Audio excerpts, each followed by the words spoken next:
दोस्तों, स्वागत है आपका आज की कहानी में। आज की कहानी है एक नाव के यात्री। श्रुति चुपचाप मारी उत्सुकता के फिर खड़ी हो गई।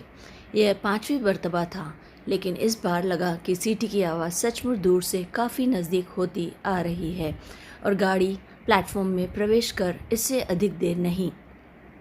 घबराहट से चेहरे का पसीना पोंछने के लिए उसने रुमाल टटोला। नहीं था। बेंच पर छूटने की तो कोई संभावना ही नहीं थी। उसने जल्दी जल्दी यही होता है, उसने सोचा। वह साड़ी से ही मुंह पोंछना चाहती थी, लेकिन तभी यकबयक सारे प्लेटफॉर्म में मुसाफिरों तथा सामान लदे कुलियों की भगदड़ मच गई। हेलो! सहसा उसी समय अपने कंधे पर पड़े स्पर्श से श्रुति चौंकी ही नहीं, धक सी रह गई। क्षण के छोटे से खंड में लगा था कि कहीं रजत ही ना हो, पर वे थी मिसेस मिश्रा। रॉ सिल्क की आसमानी साड़ी में अच्छी तरह कसी कसाई और चुस्त, किसी विदेशी सेंट की बहुत भीनी खुशबू एक क्षण के लिए हवा में ठहर गई थी। अरे! श्रुति ने जल्दी से हाथ जोड़े। कहाँ जा रही हो? भोपाल। मिसेस मिश्रा ने इतने सहज भाव में कहा जैसे उनका भोपाल जाना रोज़ रोज़ की बात हो। और तुम? उनकी आंखें बार बार कंपार्टमेंट की ओर बढ़े अपने कुली की ओर लगी हुई थी। रजत आ रहा है। मिसेस मिश्रा के नए रूप वाले प्रभाव से मुक्त होने के लिए श्रुति एक सांस में कह गई। वैसे पिछले कई घंटों से यह वाक्य उसे भीतर ही भीतर तंग ज़रूर कर रहा था, लेकिन इस पल मिसेस मिश्रा के अतिरिक्त वह और कोई बात नहीं सोच रही थी। बरसों बाद उन्हें यह बात पता चली थी कि इतना सिंगार पटार किए देख और खुद उनकी ज़बानी भोपाल जाने की बात सुनी तो फिर अविश्वास की कहाँ गुंजाइश रह जाती है। अच्छा! रजत की बात सुनकर एक पांव से ज़मीन और दूसरे से उखड़ती हुई मिसेस मिश्रा ने अपनी आँखों को और फैला दिया। पूछ रही थी, इसी गाड़ी से? हाँ, लेकिन रजत को लैंड किए तो कई दिन हो गए हैं ना। जाने कौन कह रहा था कि उसे दिल्ली रुकना पड़ गया। आगे कुछ अप्रिय न सुनना पड़े सोचकर श्रुति ने जल्दी से कह दिया। फिर उन्हें देखती हुई ज़बरन मुस्कुराई। गाड़ी तब बेतरह चिंगारती हुई प्लेटफॉर्म में प्रवेश कर रही थी। अच्छा, लौट कर मिलेंगे, कहकर मिसेस मिश्रा कब बढ़ गई। श्रुति ने गाड़ी की हड़बड़ी में देखा ही नहीं। उसका पूरा ध्यान केवल ट्रेन पर था। उसकी घबराहट अब पहले की अपेक्षा कई गुना बढ़ गई थी। पसीना, गले का सूखना और हलक में चुभने वाले कांटे। उसे अपनी स्थिति उस दिन जैसी लग रही थी जब अंतिम परीक्षा का परिणाम आने वाला था और उसे अखबार आने की प्रतीक्षा थी। उत्सुकता की मारी वह उस दिन भी स्टेशन आ गई थी। वह आगे चली जाए, उसने धीरे से सोचा। क्या भीड़ या धक्के मुक्के की परवाह किए बिना निकल जाए? एक बार श्रुति ने सोचा, लेकिन एक सिरे से दूसरे सिरे तक उमड़ते लोगों के सैलाब को देखकर हिम्मत छूट गई। वहाँ भी एक जगह खड़े रहने के बावजूद वह नाहक कई धक्के खा चुकी थी और रजत को वह पहचान भी कैसे सकेगी। पिछले कई दिनों की तरह आज फिर वह सकते में आ गई थी और आशंका उठी, अथवा क्या उसे दूर से ही देखकर रजत पहचान लेगा। 7 साल का अरसा कम नहीं होता। इतने में कल तक की बच्ची जवान हो जाती है। जवान के पांव ढलान तक पहुंच जाते और बूढ़े, उनका तो कहना ही क्या। वह कई दिनों के चुने हुए उस स्थान पर खड़ी थी जहां से ट्रेन के लोग और बाहर जाने का रास्ता साफ साफ दिखाई दे रहा था और दोनों को वह ठीक ठाक दिखाई दे सके। भीड़ रोज़ जैसी थी, गए साल जैसी, या शायद गुजरे हुए उन 7 बरसों जैसी। कोई भी मौसम हो, चाहे जैसा दिन या घड़ी हो, यात्राओं का क्रम कभी नहीं टूटता। जब भी स्टेशन आओ, भीड़ का एक ही रूप दिखाई देता है। अपने अपने सामान, मित्र या परिवार से लदे फदे लोग जो जाने कब से चढ़ या उतर रहे हैं। प्लेटफॉर्म में परीक्षा करते वही आत्मीय और प्रियजन कुछ तो खिले उठते हैं और अनेक जन। रजत फर्स्ट क्लास के एक कंपार्टमेंट से एक किसी स्वस्थ से युवक को उतरते देख श्रुति के मुंह से न केवल यह आवाज़ निकली, बल्कि वह झपटती हुई आगे भी बढ़ी, पर झेप कर दूसरी ओर देखना पड़ा क्योंकि वह रजत नहीं था। और भला कुली के आगे पीछे कौन जा रहा है? वह ग्रे कलर के सूट वाला? नहीं, वह भी रजत नहीं। ठेले के पास खड़ी स्कर्ट वाली लड़की के पीछे? नहीं, वह भी तो नहीं। और फिर हर गुजरने वाले चेहरे को जल्दी जल्दी झांकती, आंखों से पकड़ने की कोशिश और उनका पीछा करती। क्या आज फिर अकेले लौटना होगा? अंत में गेट के पास खड़े आखिरी समूह को देखते हुए श्रुति ने सोचा। फिर पापा की उन्हीं आंखों का सामना करने पड़ेगा जिनसे श्रुति को दहशत होती है। फिर माँ का वही बिसूरना जिसे सुनकर उसकी आंखें गीली हो जाती हैं। फिर वही तनाव। क्यों? थोड़ी सी देर के बाद जब गाड़ी रेंगने लगी तो बावजूद भीड़ भाड़ के जाने कैसे मिसेस मिश्रा ने उसे देख लिया था। खिड़की के बाहर सिर निकालकर वह हाथ के इशारे से पूछ रही थी, क्यों? अर्थात रजत नहीं आया? श्रुति कई पल निरुत्तर सी खड़ी मिसेस मिश्रा को देखती रही। फिर जब कुछ नहीं सूझा तो उसका हाथ अनायास ही उठ गया। हिलते हुए सैकड़ों रुमालों के बीच एक हाथ अपना भी उठाकर वह यूं हिलाने लगी जैसे मिश्रा को ही छोड़ने स्टेशन आई हो। Good luck, good luck. और श्रुति ही नहीं, पिछले कई दिनों से सारा घर इसी तनाव में लटका हुआ चुपचाप जिए जा रहा था। 13 दिन पहले मंगलवार को रजत ने बम्बई में लैंड किया था। उन्हें भी यह बात पता चली थी और उस दिन यहाँ घर की बेचैनी सीमा पर पहुँच चुकी थी। बेटी, कितने बजे हैं? पापा ने उस दिन श्रुति के कमरे में तीसरी बार आकर पूछा था। 4। बस 9 घंटे और हैं, पापा ने अपनी ज्योतिहीन आंखों से एक और ताकते हुए कहा था। 6 बजे रजत का जहाज़ किनारे आ लगेगा। तो कौन सा तुमसे वह तुरंत आ मिलेगा? उसकी माँ ने चिल्लाकर कहा। यही बात जब आधे घंटे के बाद और 7वीं बार दोहराई तो माँ एकाएक झल्ला पड़ी थी, क्योंकि पापा की बेचैनी उनसे देखी नहीं जा रही थी। अपने नगर से 700 मील दूर रजत बम्बई में उतर रहा था। चाहने पर भी उसके लिए इस भौगोलिक दूरी को लांघकर फौरन आ मिलना संभव नहीं था। लेकिन घर में ऐसी व्याकुलता समाई हुई थी कि मानो 6 बजे की ट्रेन से वह सीधे यहीं पहुंच रहा हो। यूँ रोज़ सुबह सबसे पहले पापा ही उठते थे, लेकिन उस दिन उन्होंने अपने साथ साथ सभी को जगा दिया था। पहले माँ, श्रुति, फिर आभा और यहाँ तक कि छड़ी टेकते टेकते जाकर आउट हाउस में रहने वाले रामलाल को भी उन्होंने सोने नहीं दिया था। आज रजत पहुँच रहा है, इस वाक्य से ही वह दिन शुरू हुआ था और सारा दिन घिसे हुए रिकॉर्ड की तरह से छूटने के बाद पति पत्नी के बीच रजत की पुरानी स्मृतियाँ दोहराई गई थी। उसकी कुछ आदतों, विशेषताओं और गुणों आदि के चर्चे हुए थे और रात श्रुति को बड़ी देर तक पापा के जागने की आहट मिलती रही थी। 7 वर्ष पहले जब रजत इंजीनियरिंग के एक डिप्लोमा के लिए इंग्लैंड जाने लगा था तो किसी को कल्पना भी न थी कि वह इतने अरसे के लिए वहाँ रह जाएगा। केवल 2-2.5 वर्ष में लौट आने की बात थी। तब ब्याह हुए सिर्फ 6 महीने गुजरे थे। रितिका को इसके लिए साथ कर लिया था कि विदेश के अकेलेपन से डर लगता था। फिर अध्ययन के दौरान इधर या उधर कोई तनाव न रहे और पति पत्नी दोनों मिलकर वह समय काट आए। पर उद्देश्य शायद यह भी था। लेकिन 2.5 के बदले 3 वर्ष हो गए और रजत अभी तक नहीं लौटा था। एक पत्र आया कि उसे कोई टेम्पररी जॉब मिल गया है। सोचा क्यों न कर ले, कुछ नहीं तो यह टेम्पररी जॉब ही सही, और नहीं तो यात्रा का खर्च ही निकल आएगा और संभव हुआ तो थोड़े बहुत पैसे भी बच जाएंगे। फिर यह सूचना आई कि रितिका को भी यहाँ रेडियो में नौकरी मिल गई है और दोनों मिलकर काफ़ी कमा लेते हैं। रजत के शुरू के पत्रों से अवश्य लगता था कि उसे कहीं न कहीं वापस लौटने की उत्सुकता है, पर रितिका की बातों से यह नहीं लगता था। बाद में वह इस टर्म में सोचने लगा था कि भारत में अगर अच्छी नौकरी ना मिली तो, और इस बीच कई बड़ी अप्रत्याशित घटनाएं हो गई थी। आभा के बाद वाला भाई जाता रहा था। श्रुति से बड़ी बहन नंदनी ब्याह कर बनारस चली गई थी। पापा सरकारी नौकरी से रिटायर होकर घर बैठ गए थे और इनमें सबसे बड़ा हादसा यह हुआ था कि पापा की आंखें अकस्मात जाती रहीं। मुझसे बड़ा अभागा और कौन होगा।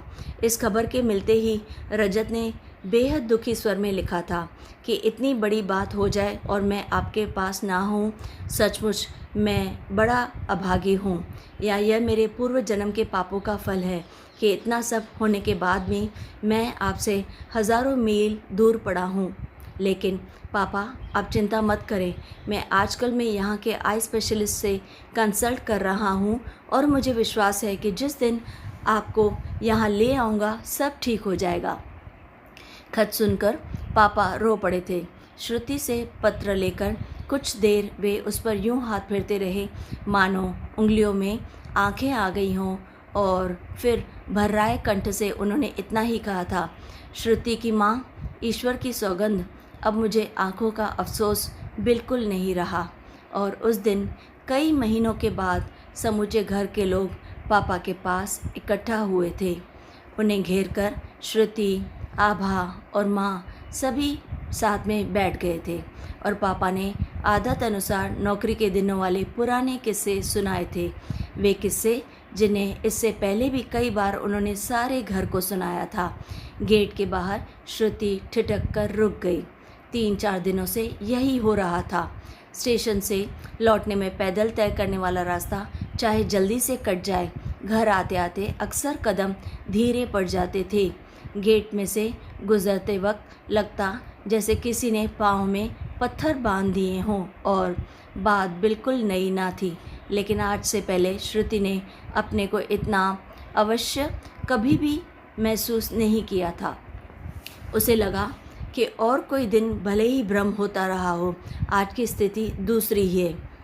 आधारहीन ही सही, जाने क्यों वह बहुत ज़ोर से महसूस कर रही थी कि रजत ज़रूर आ गया है और भीतर प्रवेश करते ही वह पापा के पास बैठा हुआ है।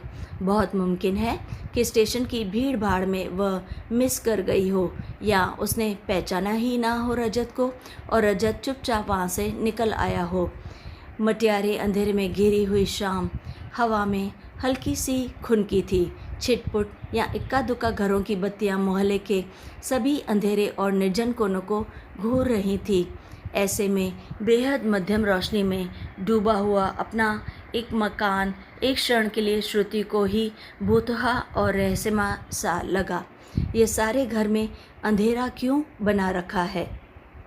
वह मन ही मन झल्लाई। इतने दिनों बाद रजत आए और फिर भी उजाला ना हो तो और कब होगा? और आज रामलाल बेवक्त कैसे? वह चौंकी। साइकिल लेकर दूसरे गेट से जल्दी जल्दी वह कहाँ निकल गया? श्रुति का जी अचानक ज़ोर ज़ोर से धड़कने लगा। लंबे लंबे ढक से धड़धड़ाती हुई वह अहाते का भीतर वाला मैदान, छोटा बगीचा और दलान पार करती हुई भीतर चली गई, पर कहीं कोई न था। न कोई होलडाल सूटकेस और न ही किसी की विदेशी स्लीपरों वाली अटैची। वही रोज़ का मध्यम रोशनी वाला बड़ा मकान जिसमें 3-4 लोग ऐसे खो जाते थे कि पता ही नहीं लगता था। श्रुति लंबा और संकरा गलियारा पार करके वह दूसरे छोर वाले कमरे की ओर जाना चाहती थी कि चौंक गई। अंधेरे गलियारे में माँ प्रेत की तरह खड़ी थी। कौन? उसी समय पापा के अंधेरे से अधीर सी आवाज़ आई, क्या श्रुति आ गई? श्रुति? हाँ, श्रुति आ गई। 2 क्षणों की चुप्पी के बाद भी माँ ने घसीटते हुए शब्दों में जवाब दिया। इसी बीच केवल एक बार उन्होंने श्रुति की ओर देखा था, फिर हट गई और बस। किसी ने ना कुछ कहा और ना कुछ सुना, जैसे न अब तक श्रुति की प्रतीक्षा थी और न उसके साथ बंधी हुई आशा थी। पिछले 12 दिनों से इस समय सारा घर कंठ में अप्राण लिए बैठा रहता था। पल पल श्रुति की बाट देखी जाती थी। पहले 2 दिन पापा स्वयं स्टेशन तक चले गए थे। उन्हें लगता कि शायद वह आ जाएगा। बम्बई से आने वाली कई गाड़ियां उन्होंने देखी थी। वह तो बाद में पता चला था कि रजत यहाँ आने के बदले सीधा दिल्ली चला गया था, रितिका के घर। और कई बार बदले हुए तथा स्वयं निर्धारित किए कार्यक्रम के बावजूद आज 13वें दिन भी रजत का पता नहीं। अपने कमरे में पहुंचकर बड़ी देर तक श्रुति को लगता कि आज भी माँ ज़रूर दबे पाँव आएगी। शायद और दिनों की तरह पापा के कान बचाकर धीरे से कहे, श्रुति जा, रजत को एक तार करा, इसने तो खेल बना रखा है। अरे अगर यहाँ ना आना था तो ना आता, लिख लिख कर सबको परेशान करने की क्या ज़रूरत थी। पिछले 2 तार ऐसे ही हुए थे और उसने सोचा माँ अब फिर से यही करेगी। एक दिन तो ट्रंक लगाया जा रहा था, उसके पीछे भी यही था, पर सचमुच माँ नहीं आई। खाने की सूचना लेकर भी आभा पहुंची थी। आज मिसेस मिश्रा मिल गई थी। खाने की मेज़ पर भी जब वही तनाव गिद्ध के डैनों की तरह मंडराता रहा तो श्रुति ने केवल बात करने के लिए सप्रयास बात शुरू की। कहाँ? स्टेशन पर? अच्छा, वे भोपाल जा रही थी, कहकर श्रुति ने तत्काल माँ की ओर देखा। उसका अनुमान ठीक था। मिसेस मिश्रा के साथ भोपाल का नाम सुनते ही वह बेतरह चौंकी। मुंह की तरफ बढ़ता उनका हाथ सहसा रुक गया, जैसे किसी अचरज भरी घटना की खबर दी गई हो। आश्चर्य से पूछा, किसने कहा? वे खुद कह रही थी, मुझे मिली थी स्टेशन पर। विश्वास करने के प्रयास में माँ श्रुति को घूरती रही। एक क्षण के लिए उनकी आंखों में अजीब सा भाव तैर आया, जाने वह छोटी सी खुशी का था या अचानक लगे हल्के से धक्के का। श्रुति से आंखें हटाकर ठिठका हुआ झूठा हाथ लिए 2-1 पल वे एक अंधेरे कोने को घूरती रहीं। फिर यही होता है का भाव लिए वे एकदम शांत हो गईं और चुपचाप खाना खाने लगी। जिसने मिसेस मिश्रा का दृढ़ स्वरूप देखा हो उसके लिए सचमुच विश्वास करना कठिन है कि आखिर वह उसी बिंदु पर आ गई जिसका बरसों से वे अकेले दम पर विरोध करती रही हैं। यों पड़ोस जैसी पड़ोसी मिसेस मिश्रा नहीं थी। एक तो घर उनका दूर था और दूसरा उनसे बोलचाल काफ़ी कम थी। दूसरा स्वभाव से रूखी और घमंडी लगती थी। शायद इसलिए आने के बाद भी काफ़ी अरसे तक सभी से अपरिचय बना रहा। लेकिन जब श्रुति से परिचय हुआ तो सारी दूरी तो जाती रही, वह रहस्य भी नहीं रह गया जो उनके बारे में पहले दिन से मोहल्ले से ही नहीं सारे नगर में बना हुआ था। विवाहिता होते हुए भी और पराये शहर की होते हुए भी उन्होंने इस नई जगह में आकर नौकरी कर ली थी। यहाँ उनका ना कोई रिश्तेदार था और ना कोई परिचित। बहुत सीधे साधे ढंग से एक कमरा लेकर वे अकेली रहती थी। अकेली ही नहीं, अलग अलग और सभी से कटी हुई। शायद इसलिए लोगों में कानाफूसियाँ थी कि क्या कोई भी उसका रिश्तेदार नहीं है और इस तरह जवान औरत किसी नए शहर में अकेली जान रह सकती है। मिसेस मिश्रा अगर सच में विवाहिता या सुहागन हैं तो कभी उनका पति उनके पास क्यों नहीं आता, अथवा पिछले 3 वर्षों में एक बार भी वे अपने पति के पास भोपाल क्यों नहीं गई हैं। मेरी समझ में नहीं आता कि लोगों को दूसरों की ज़िंदगी में इतनी दिलचस्पी क्यों होनी चाहिए। और श्रुति से पहली या दूसरी भेंट पर ही अत्यंत दुखी होकर मिसेस मिश्रा ने कहा था, क्या मैं हर किसी से यह बताती फिरूं कि मैं ब्याहता या सुहागन हूँ, कि पति पत्नी में कितना प्यार था। रमेश ने अचानक कैसे मेरे साथ धोखा किया और कैसे धोखा शुरू कर दिया और कैसे अलग होकर मैं इसी बात पर आज भी रो रही हूँ। क्या यह सबको बताती फिरूं। और उस दिन श्रुति ने पहली बार जाना था कि इस दुख भरी दुनिया में आज भी ऐसे लोग हैं जो टूट भले ही जाए मगर झुकना या समझौता करना नहीं जानते।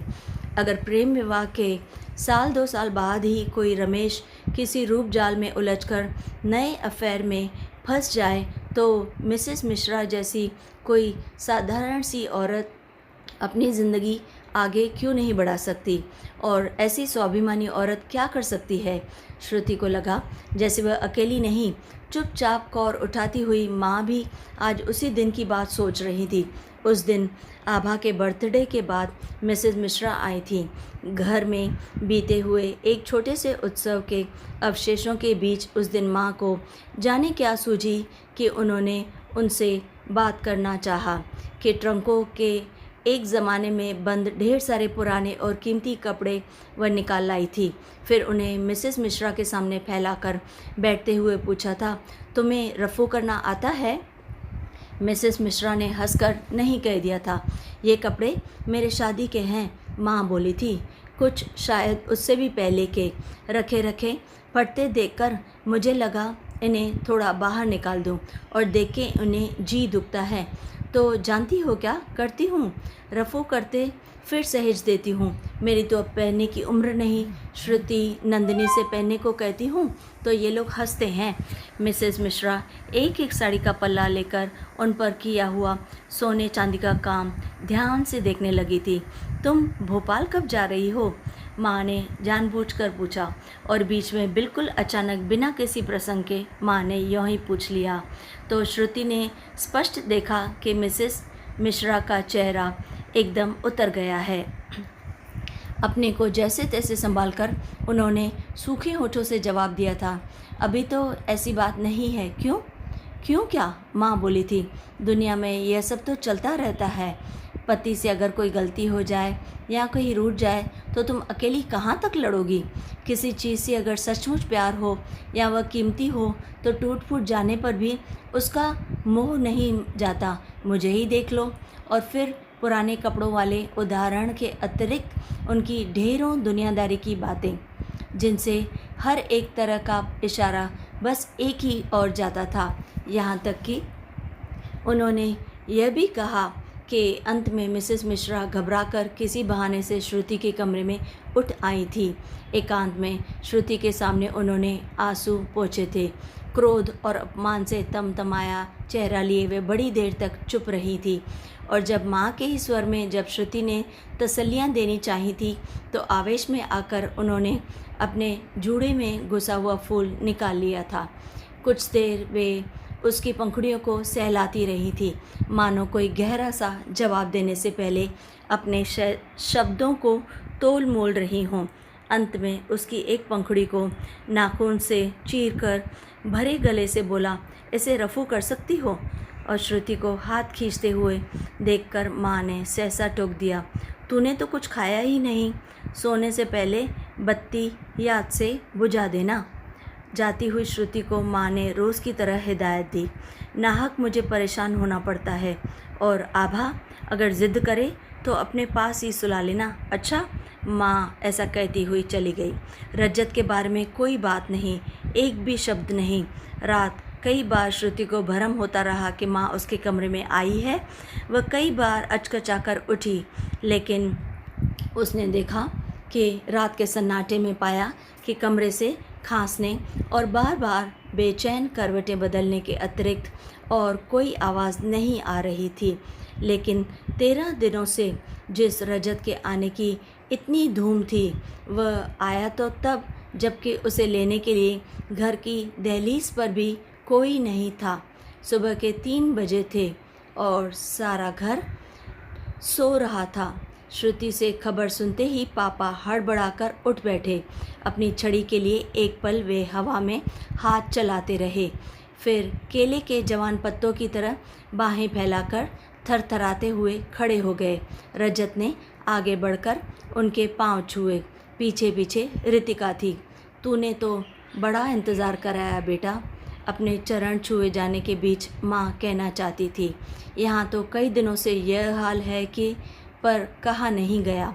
तभी वहाँ आभा आ गई और बरसों बाद हम उम्र भाई बहनों के मिलने का शोर सारे घर में गूंजता हुआ पास पड़ोस तक जा पहुँचा।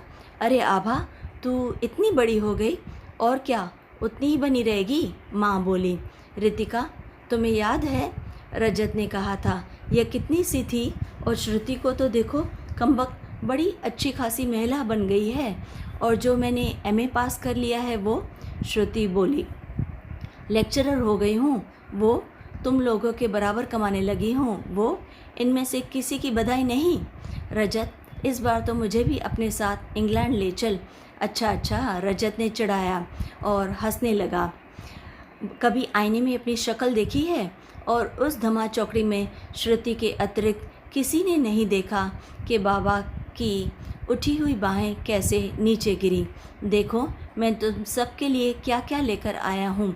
फिर बीच में उठकर रजत ने ट्रंक खोला और माँ के मना करने तथा यह कहने के बावजूद कि दिन में देख लेंगे, उसने वह खोल ही लिया। उसने एक एक करके सारी चीज़ें उत्साहपूर्वक फैला दी।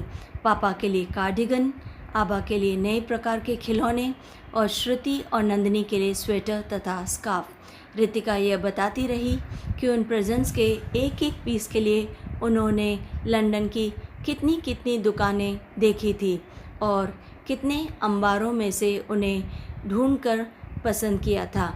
पापा ज्योति विहीन आंखों से अपने परिवार को घूरते हुए अपरिचितों की तरह सुन रहे थे। अगला दिन श्रुति के घर ऐसे आया जैसे बरसों बाद कभी आया था। सुबह से मिलने बैठने वालों का तांता लग गया था। उनमें पापा के मित्र थे, माँ की परिचित महिलाएं थीं, श्रुति और आभा की सहेलियां थीं और सबसे अधिक संख्या थी रजत के दोस्तों की, जिनके साथ उसने बचपन और स्कूल के दिन गुजारे थे। अब तो तुम्हारा साथ ही फिजूल है, दोपहर को दिन रात के संग बैठने वाले वर्मा जी ने कहा तो पापा एकदम चौंके। क्यों? अरे भाई, अब तुम यहाँ हो ही कितने दिन? दूसरे मित्र गुप्ता जी ने कहा। चंद दिन ही तो हो ना, रजत आ गया है, तुमने अपने साथ ले जाएगा ना, यहाँ से ले जाए बगैर थोड़े ही मानेगा। अच्छा वो, पापा सांस छोड़कर धीरे से राहत भरी हंसने लगे। देखो क्या होता है, पीछे तो वह कुछ दिनों से पड़ा है, मैंने भी अब तक चुप बैठा रहा हूँ। कभी सोचता हूँ कि रजत की बात मान लूँ, कभी हिम्मत नहीं होती। इसी चक्कर में मैंने यहाँ किसी डॉक्टर को भी नहीं दिखाया। सच पूछिए तो वर्मा जी, अपना देश छोड़ने के नाम पर ही जी कचोटता है। तो कौन आपको हमेशा के लिए जाना है? वर्मा जी बोले। आंखें वापस मिल जाए तो वापस चले आइएगा यहाँ अपने देश। पापा कुछ सोचने लगे, मानो उसी समय निर्णय कर रहे हों कि उन्हें रजत के साथ जाना है अथवा नहीं। निश्चित ही वर्मा जी, गुप्ता जी या सभी लोगों को यह लग रहा था कि रजत के आने का अर्थ ही उनका जाना है। पत्नी बच्चे ही नहीं, स्वयं उन्होंने यह बात कई लोगों से कह रखी थी। लेकिन आज जिस वास्तविकता का पता वर्मा जी, गुप्ता जी या बाहर वालों में से किसी को नहीं पता था, उसे याद कर उन्हें अजीब सी व्याकुलता हो रही थी। मन की चिकनी और बेहद विचलन भरी दीवार पर जो सांप की तरह चिढ़ और गिर रहा था, वह यह भय था कि रजत कहीं अपने पत्र की तरह भूल तो नहीं गया कि उसे अपने पापा को दिखाना भी है। आने के बाद से आँखों के बारे में औपचारिक सी पूछताछ के अलावा और कोई बात नहीं हुई थी। होगी, लड़का है, बरसों बाद आया है, पहले उसे दम मारने की फुर्सत तो मिले। रात को जब माँ ने उनसे खाने के लिए कहा, सैर सपाटे को गए हैं, जाने कब तक आते हैं, आखिर आएंगे तो, पापा बोले। श्रुति, आभा को भूख लगी हो तो खिला दो, पर जाने क्यों भूख किसी को नहीं थी। पिछली रात की तरह सभी उस रात भी 11 बजे तक रजत रितिका की प्रतीक्षा करती रही। इस कोशिश में आभा भूखी ही सो गई और तब भी उठाए नहीं उठ रही थी जब उसे वे लौट आए थे। पार्टियां और पिक्चरें, पहली दोपहर को छोड़कर 3 दिनों में से न कोई रात खाली गई हो न कोई दिन। पार्टियों और पिक्चरों का सिलसिला लगातार चला और रजत को लगता रहा कि कुछ देर से घर आकर उसने सचमुच गलती की है। नगर में दोस्त या मिलने जुलने वाले एक दो थे कि उन्हें आसानी से ऐसे ही निपटा दिया जाता। यहाँ तो जिसके साथ कोताही करो उसे ही शिकायत हो रही थी। रजत जाने ही कह रहा था। उस रात श्रुति ने पापा के कमरे में माँ को कहते हुए सुना। किसके जाने की? पापा ने चौंक कर पूछा। मेरे? नहीं, दूसरी ओर देखकर माँ धीरे से बोली। उसने अपने ही जाने की बात कही थी। कह रहा था उसे जल्दी ही लौटना है और दिल्ली में भी 1-2 दिन का काम है। बड़ी देर तक पापा ने कुछ नहीं कहा। ये लोग नंदिनी के पास बनारस जा रहे थे ना? अब नहीं जा रहे। क्यों? वक्त नहीं है, माँ बोली।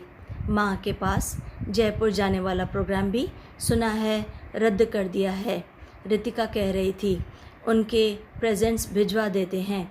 देखते हो, इतने बरसों बाद आया है और बहन से मिले बिना ही चला जाना चाहता है। सोचो नंदिनी क्या कहेगी। कुछ देर पापा चुप रहे। रजत और कुछ कह रहा था क्या? कब? कहकर माँ ने पापा की ओर देखा, लेकिन दूसरे ही क्षण संभल भी गई। अपने ही प्रश्न को समेटती हुई बोली, अरे उसे मेरे पास बैठने या बात करने की फुर्सत कहाँ है? अब तक पूरा शहर ही घूम रहा है, मेरे साथ तो उसने बात भी नहीं की। कल यह ज़रूर पूछ रहा था कि पापा को कोट पसंद आया। और तब चारपाई बजने की आवाज़ से श्रुति ने अनुमान लगाया कि पापा ने फिर वही बेचैन करवट बदली है। स्टेशन से आकर श्रुति ने मुक्ति की सांस ली। उसे लग रहा था जैसे एक लंबे समय के बाद किसी भयंकर समय का तनाव से उसे छुटकारा मिला हो। अजीब बात यह थी कि रजत और रितिका को गाड़ी में बैठता देख उसे ज़रा भी कचोट महसूस नहीं हुई थी। उसे कुछ जैसे हल्केपन का एहसास हो रहा था, जैसे किसी छोटे हैसियत के आदमी को बड़े मेहमानों के विदा करने पर होता है। चलने से पहले रजत और रितिका सबसे मिले। दोनों ने अलगाव और विछोह के औपचारिक शब्द कहे थे, लेकिन श्रुति से कुछ भी कहते नहीं बना था। उसने लाख चाहा कि रजत की बात रख ले। कई बार रितिका के सामने उसने भूमिका भी बांधी थी, लेकिन लगा था जैसे भीतर कहीं से विद्रोह हो रहा है। वह उसके सामने घुटने टेककर अवश्य हो गई थी और उसने सोचा, श्रुति तू मेरी एक बात मानेगी? प्लेटफॉर्म पर रजत ने किसी बहाने उसे रितिका से अलग ले जाकर कहा था, क्या? सच तो यह है कि मैं तुझी से कह सकता हूँ, इसलिए मैं, तू बहन है ना मेरी और समझदार भी है, इसलिए मैं यह बात किसी और से नहीं कर सकता। यह मदर फादर को क्या हो गया है? तुम लोग इतने इतने बरसों बाद आए, लेकिन लगा जैसे किसी को खुशी ही नहीं हुई। सारा वक्त पापा उखड़ी उखड़ी बातें करते रहे और माँ का मुंह सूजा रहा। मैं तो खैर घर हूँ, शिकायत करके भी कहाँ जाऊँगा। रितिका के दिल को इससे बड़ा धक्का लगा है। वह कह रही थी कि इतनी भावना से लाए हुए प्रेजेंट्स किसी ने अप्रिशिएट तक नहीं किया। पापा ने तो हाथ में भी नहीं उठाया, कोट को छूकर भी नहीं देखा। तो अगर उसे बातों ही बातों में यह विश्वास दिला दे कि उन प्रेजेंट से घर भर के लोगों को कितनी खुशी हुई है, तो उसे क्या हो गया था? श्रुति ने सोचा, रजत का इतना सा आग्रह रखते उससे क्यों नहीं बना? झूठ ही सही, क्या वह रितिका से नहीं कह सकती थी कि हम सभी को प्रेजेंट्स बहुत पसंद आए थे? और भला क्या तुमसे कह गई थी? अचानक उसने कंधे पर हाथ रखकर रीमा सेन पूछ रही थी। कीर्ति सहम गई। उसे खींच कर हुई कि जो रीमा सेन स्टेशन पर से उसके साथ साथ टैक्सी में चली आ रही थी, उनकी उपस्थिति इतनी देर से वह कैसे बुला बैठी थी और क्या क्या कह रही थी? कौन? हाँ, मिसेस मिश्रा। स्टेशन पर मिलने के बाद उनसे कई बातें हुई। बाद से वे लोग उन्हीं के बारे में बातें करती आ रही थी। चाहे अनचाहे जगह बेजगह मिसेस मिश्रा का ही प्रसंग। मुझसे तो कहा था कि 2-4 रोज़ में आ जाऊंगी। उन्होंने सभी से यही कह रखा था। रीमा सेन बोली। हाँ, मुझसे भी उन्होंने यही कह रखा था कि वे वापस आ जाएंगी, लेकिन मैं तब भी जानती थी कि वो लौट कर नहीं आएंगी और इसी तरह एक दिन उनका इस्तीफ़ा आ जाएगा। असल में श्रुति, जहाँ तक मैं जानती हूँ, अपने किसी प्रियजन से प्रेम करना जितना आसान है, चोट लगने के बाद भी उससे घृणा करके रह जाना उतना ही मुश्किल है। यह सभी के लिए काफ़ी दुखदाई होता है। जिस दिन मैंने मिसेस मिश्रा जैसी पढ़ी लिखी महिला को चूड़ियों वाले व्यक्ति एक छोटे से अपशगुन से घबराते हुए देखा था, उसी दिन मैं समझ गई थी कि उनके सारे बंद टूटे गए हैं। घर के लिए और कितना रास्ता बाकी है। ऊबी हुई श्रुति ने खिड़की के बाहर सिर निकालकर देखा। उसे कम से कम उस समय मिसेस मिश्रा वाली चर्चा में ज़रा भी रुचि नहीं रह गई थी और रीमा सेन की बातें बेतरह थका रही थी। वे कुछ भी सुनना नहीं चाह रही थी। फिर वही अपने ही घर में प्रवेश करने का भय। गेट में से गुजरते हुए आज श्रुति के पांव ठिठके रहे नहीं, लेकिन कहीं अचेतन मन में बैठे हुए भय ने अपना सिर उठा लिया था। वही मटियाले अंधेरे से घिरी हुई शाम, छिटपुट या इक्का दुक्का घरों की बत्तियां, मोहल्ले के सूने तथा निर्जन कोने, और वही सब कुछ। बेहद मध्यम रोशनी में डूबा हुआ मकान। बरामदे में चोरों की तरह प्रवेश करते हुए श्रुति को याद आया कि आज घर में आभा भी नहीं है।